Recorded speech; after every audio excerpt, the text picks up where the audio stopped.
Hi, I'm MrNormalPerson, and welcome back to the inside of my head, where I've got something special for all you Transformers fans out there. What happened there? I don't know. Why does that keep happening? Oh, just roll the title thing, will you? MrNormalPerson.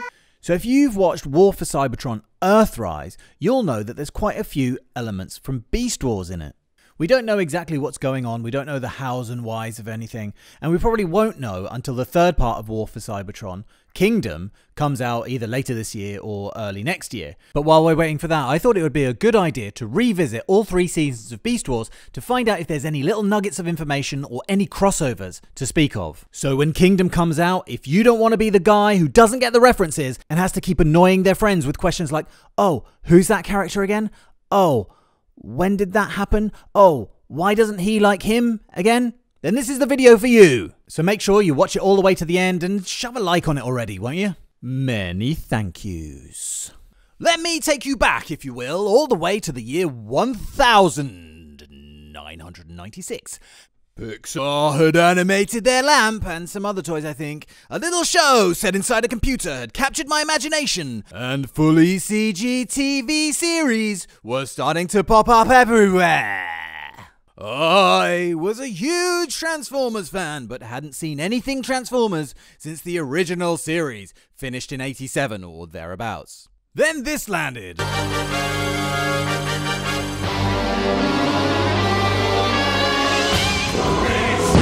My mind blew. I instantly wondered why my own personal hero Optimus Prime was suddenly a gorilla, why Megatron was a T-Rex, where was Starscream and Hot Rod and the usual gang, but you know what?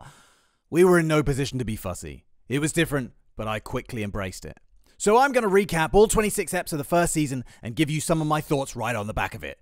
And hopefully next week give you the same for season 2.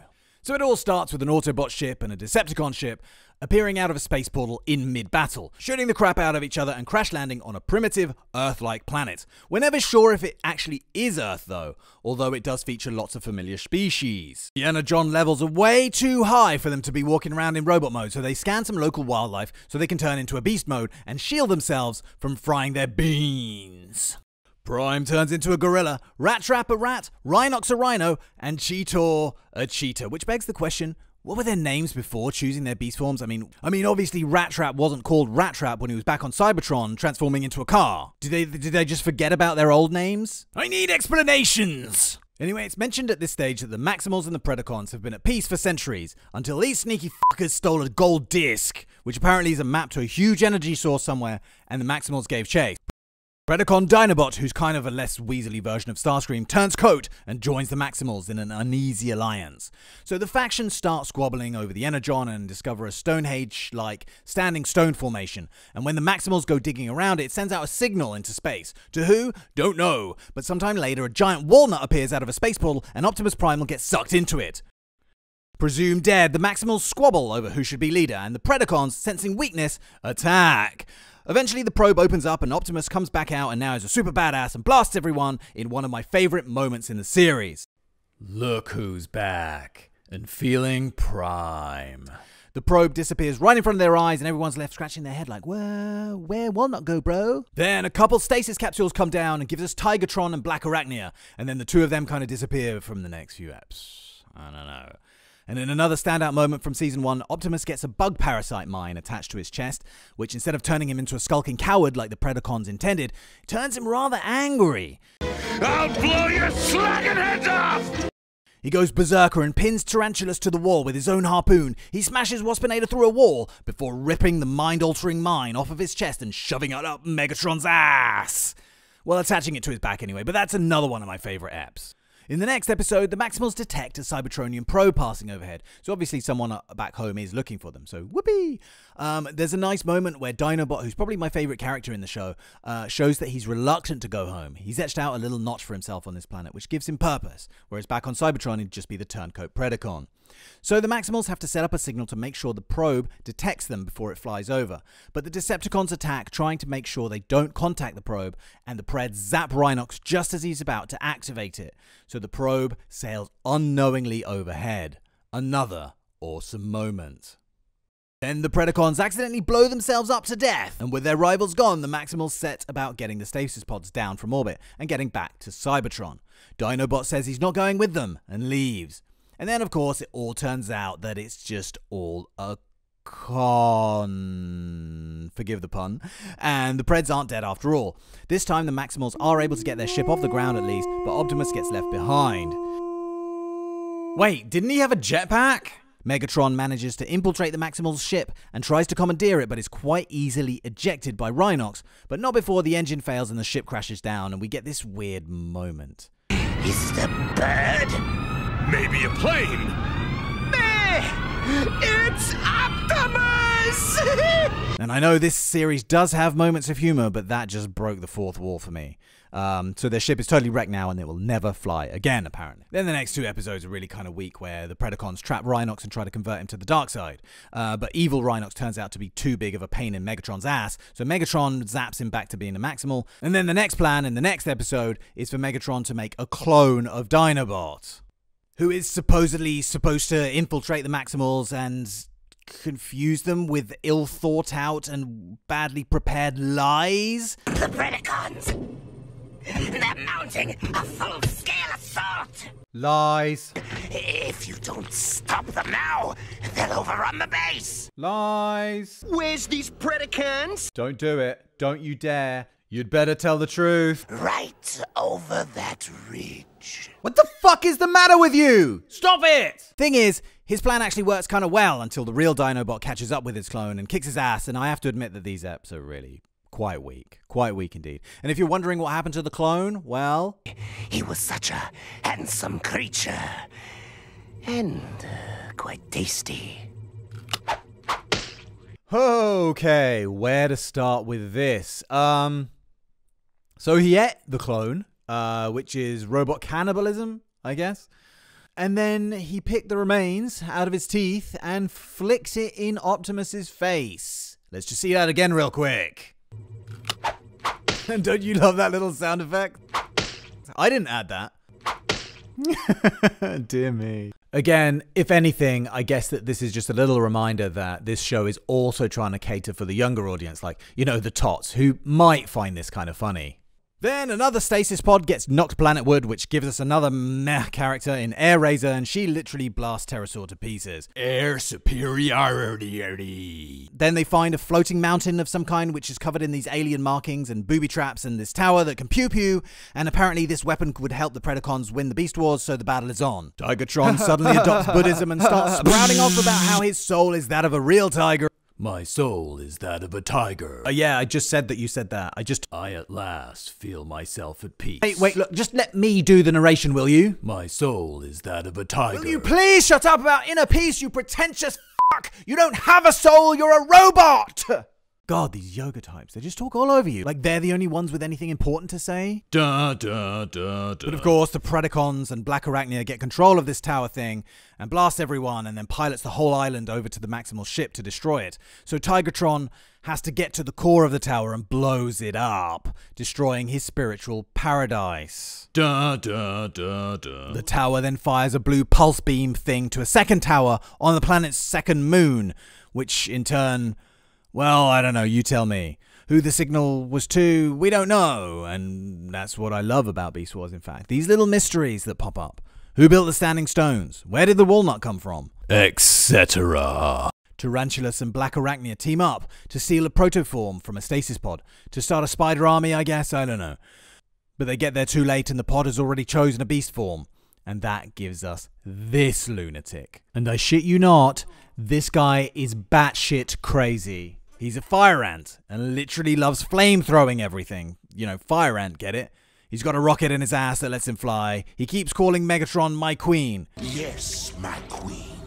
Wish she wouldn't call me that. And he doesn't seem too bright. Especially as he keeps saying things like this.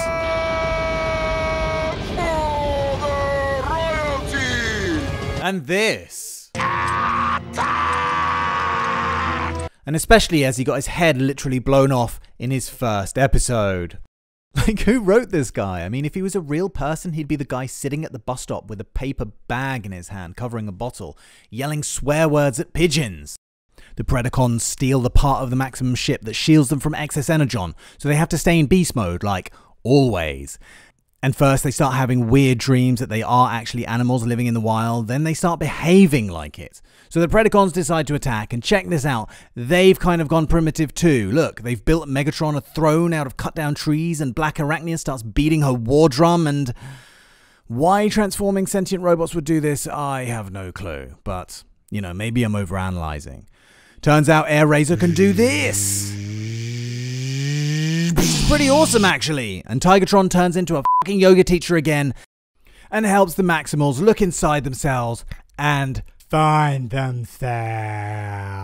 Who wrote this thing? That fucking Bikram guy? Anyway, Rhinox, Dinobot and Rat Trap have to survive in the wild with no eyesight as they're caught in a huge energon explosion and they go blind for a bit. Again, not a great episode. Then after that, a glowing sphere thing comes down from space and takes control of Waspinator.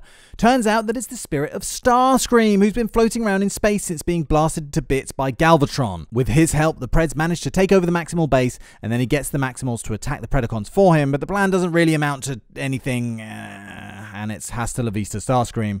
And the orb floats back off into space. Even if it takes 1,000 years, I'll be revenged on you! He sounds angry. I mean, isn't that a weird thought that Starscream is out there somewhere just floating around in space forever? But anyway, this was the first real link to the other series, and the only indication of where BeastWars sits in the timeline. The reference to the Autobots and Decepticons being ancestors makes you think that this is set at least a few generations after the Cybertronian War. So, interesting. Then Rhinox gets infected with this poison stuff, and gets this disease where every time he sneezes, he shoots mega lasers, and the Maximals have to get a cure, and they defeat Megatron by getting Rhinox to fart a laser beam at him, and... No, not that! Ah! Kaboom! Tigatron, my favorite character, gets emotional again when he accidentally kills an actual tiger and has another one of his pacifist moments, and Dinobot, who's the exact opposite and much more aggressive and war-loving, goes after him to talk him around. Dinobot tries to persuade him and explains why sometimes you just have to fight, and he uses the example of ancient Cybertron. And it's here that we see Cybertron for the first time in Beast Wars. And then Tigatron sees the light and rejoins the fight to eventually save Optimus and Dinobot. They find another golden disc in a mountain, and it turns out that the aliens who seeded the world with Energon and built the Stonehenge thing and floating island are on their way. They finally show up, and what do? They kidnap Optimus again, to scan him again. You know, if you want to scan me, you could just ask! And then they take the form of Unicron to speak to him, and tell him that they're going to destroy the planet. We're going to destroy the planet! Optimus breaks free, miraculously. And just in time, because these alien f***ers turn the moon into something, some sort of Death Star weapon. And in the last ep, they try to ignite the energon deposits on the planet, and set the whole planet on fire. So Optimus comes up with this way of taking a stasis pod up to the Death Star and destroying it with the transwarp explosion, whatever that is. Megatron prevents him from ejecting from the pod though, and because he can't get out, he explodes inside it. And wow, surprise, surprise, they've killed Optimus again. I think it's because Optimus dying in the Transformers movie from the 80s was such a powerful moment that the producers of every show since have tried to kill him off in some way. I mean, it is a powerful moment and all, but shouldn't we try something new now? Like, how many times can we possibly kill Optimus? And so that brings us to the end of Season 1, and it ends on a cliffhanger. And even though I thoroughly enjoyed it when I was a kid, there's no denying that it hasn't really aged well. I have to say, though, that I am watching it now through the eyes of an adult, albeit not a particularly mature one. And that might affect things. If I was still looking at this through the eyes of a child, I might love it. But I do feel now that it just has not aged particularly well. Aside from the fact that the 3D and the animation is very basic by today's standards, it was simply unbalanced, I would say. For example, no sooner have we gotten used to the core cast of characters that they start bringing in new ones, and not particularly great ones at that. And the core cast kind of get pushed out of the limelight, just sort of sidelined, really. You know, out of the core cast of characters, we had Optimus, who just is Optimus. He's the same as he always is. But we've also got Rat Trap, who's kind of like the smart-ass, wise guy type New Yorker type guy. Then you've got Rhinox, who's like the big hulking muscle, but he's also very smart. Then you've got Cheetor, who's the jump in before you can swim type guy. He's the youthful, slightly naive character as well. And they're all really good, watchable, likable characters. But then they bring in Tigertron, who's like this new age conservationist white tiger. Like, is there any more pretentious animal than a white tiger? I mean, I know they're beautiful, but it's people's reaction to them. It's like, oh, they're so beautiful, you know, so rare, spirit of the earth, you know. And then they brought in Air Razor, and I couldn't really tell you what her character's supposed to be. She's just a bit of a generic plank. I mean, apart from being the girl, of course, there's not really much else to go on. And it's fine. It's fine to have characters like that. But just don't put them at the forefront of the show, you know. The interesting characters are the main characters, and then have them in backup roles. But there is a lot of screen time devoted to these guys. I guess at its heart, it's still just a glorified toy commercial. So, you know, what do I expect? The first 10 or so eps are great, but there's a distinct drop after that point where the plots just become weaker, the Predacon schemes become kind of farcical, and, well, I don't know, again, maybe I'm just taking this too seriously. I mean, it's a kid's show after all. But the tone is often all over the place, especially with the sudden slapstick moment that kind of come out of nowhere. As I mentioned earlier, though, I did love the mysteries of the planet, you know, the standing stones, etc. And, of course, we're still not done finding out what the motive behind these strange alien beings is. So hopefully it won't be a total letdown when they finally do pull back the curtain. Okay, I'm going to leave it there, guys. Again, it's been a long one. So I'll hopefully have a Season 2 recap and review up in about a week's time, and I'll link it right here when it's done. Anyway, if you've made it this far into the video, then geez, you must love Transformers as much as I do. So get a like on the video and hit subscribe, because I'd really hate for you to miss any of my Transformers content. There's going to be quite a bit more Transformers and robot-y stuff coming, actually. I've also got a Bayformers review planned in, as soon as I've taken enough meds to preemptively dull the pain, that is. So anyway, I'm signing off for now. Thank you so much for watching, and see you in the next one. Cheerio, bye!